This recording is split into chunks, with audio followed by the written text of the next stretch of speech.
This is a 1960s Honda Sport 65 or S65 motorcycle. It's 65 cc's, 4-stroke.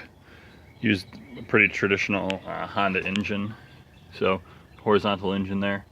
And drove out to pick this thing up in Nebraska a few years back, and I'll be listing this thing for sale pretty soon here.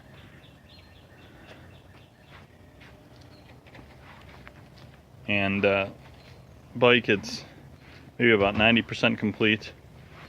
Let's see, the speedometer gauge is busted, and you can see the exhaust is wrapped in, looks like maybe asbestos tape from a while ago there. It's got the side cover on it still. So, plastic fender, a lot of times these are shredded.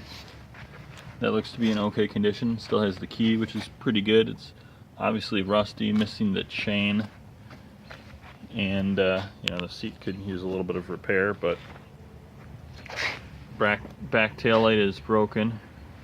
So I mean, you know, with a muffler, speedometer, it's got the other side cover on it, you know, and a few other pieces.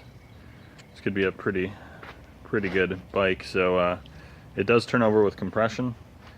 So if you're interested in the bike, you can shoot me an email at rustbeltcycleparts@gmail.com, and we can go from there. All right, thanks for watching.